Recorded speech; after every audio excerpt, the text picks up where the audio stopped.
Mayong buntag din yung tanan. Ambot mura wa ko kakita karong Domingo ha sa kanang nanghatag og paypay. Bay. Okay. Okay. Sige. Oops. Okay.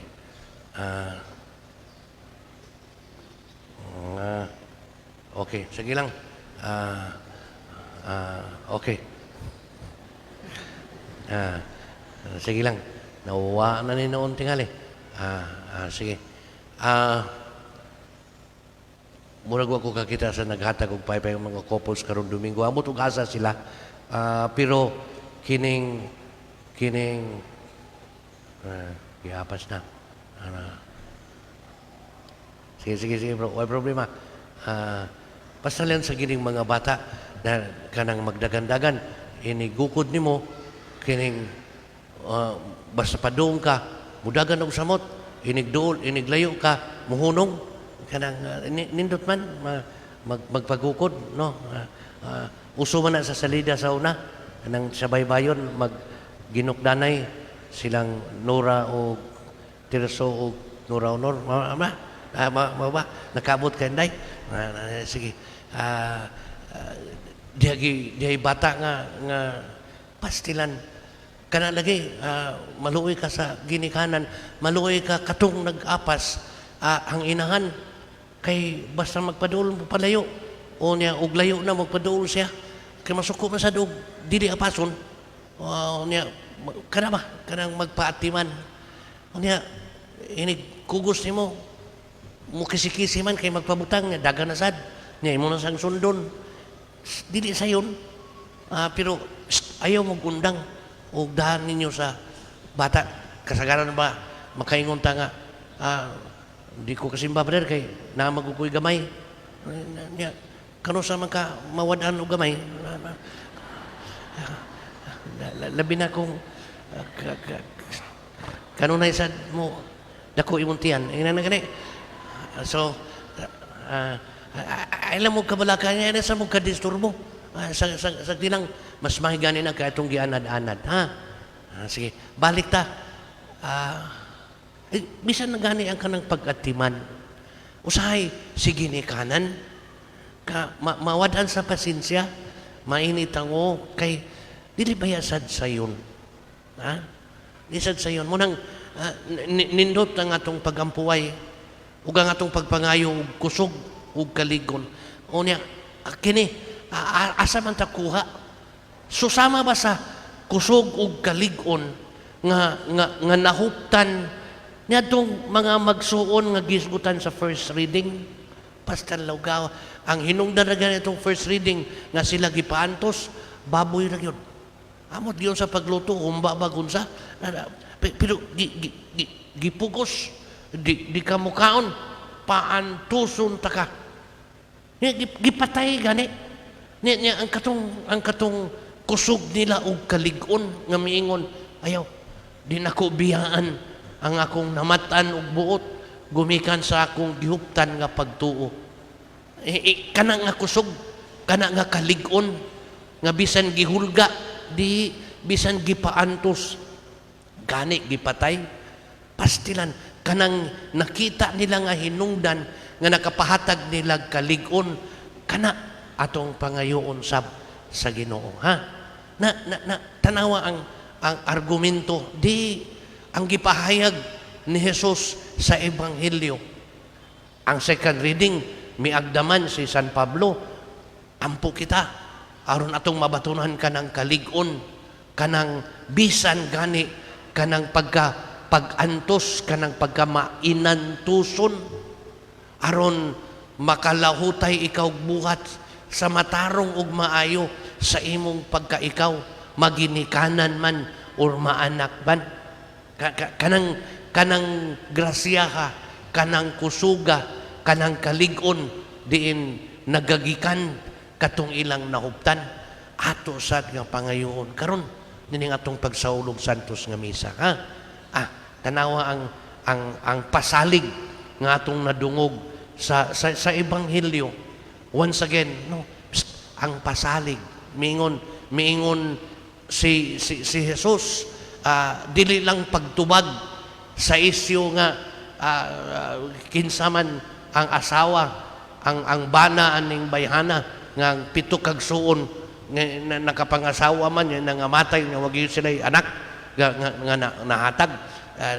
Dili lang ang pagtubag sa mga pangutana, kundi ang gilitok ni Jesus once again nga pasalig nimo nga iyang giangkon nga iyang pinanggang anak.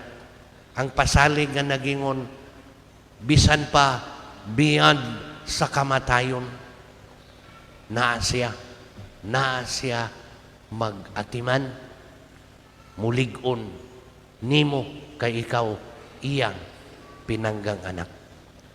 Kana nga pasalig nga maghatag nimo kalig-on. Sama sa maghatag sa kalig-on ni Dudong ug ni Inday sa ilang panagtiayon, sa ilang panaghigugmaay, dili baya sayon ang pagkaginikanan kamo bana og asawa, ginikanan kamo. Di asa man kamo kuha og kusog sa inyong paglahutay. Kanunay man tang makadungog, kanunay kung makadungog, kanang usahay mo bagulbol baya. Mo bagulbol baya si tatay ug si nanay, kay si Dudong ug si Inday ilang mga anak, pastilan, badlungon kuno, pagpabadlong, kay gamay pa man, kay wa pa man kibaw sa buhaton, nya usahay mainit man ang ni tatay ug ni nanay, usahay gani, ang iyahang kainit sa dili na mabati, pastilan, makaingon ba si anak, mantingali ko pinangga ni tatay ug ni nanay. Ano man, sakit man ang bunal, gibunalan, gikasaban man, yung sahay ang kasaba raba, pahinayak sa kainit sa pastilan. Kanang balikas, mga magmahay baya, human ba, mulugdang ang kainit sa magmahay si tatay o si nanay. Nya mao lagi, mapahinay kan man usahay. Kana, kini, nindot si banaw gasawa, kanang ang ilahabang pagpahinom dumay, nga ang ilahang pag-uban, ang ilang pinang kaya nga na kanang pagmahalay, ang inyong pagmahalay, ang inyong pagparayganay, ang inyong pagpanagtiayon, pastilan, maghatag ninyo kalig-on sa, kay kung di gani, mag-away gani mo ni bana mo, pastilan. Si Dudong o si Inday, bisag buhay sa mapahamong tan. Kaganiya, nakahisgot man may so yan kan atong record, no? Kanang atong pagyaw-yaw kung mainit ang kanabang inigyaw-yaw ni mama atong suwayan o record. Ni ato lang sang padunggon, inigkahuman. Lain paminawon, mura nakagdili sad mama. Kana tingali din nato na panubraan, tabangan ta, pag asa nato makuha ang kanang kusog ug asa takaos sa atong gikinahanglan, aron kita malig-on, magpabilin, maayo ug matarong. Si Jesus militok sa iyang pasalig once again karon sa ebanghelyo, hangtod sa hangtod, bisan pa man biyan kamatayon, iyaha ipadangat ang iyang pagatiman ug pagpangga nimo nga iyang pinanggang anak. Kana atong pangayoon nga kusog aron makapadayon kita sa atong pagmatarong ug maayo. Sige, lipiton ko kamo, manindog kita palihog. Nya, sa makausapa, atong litukon, kanang gihuptan ta, nga pagtuo sa pasalig sa Ginoo, nga nakiguba na to, kay siya miangkon man kita, iyang mga pinang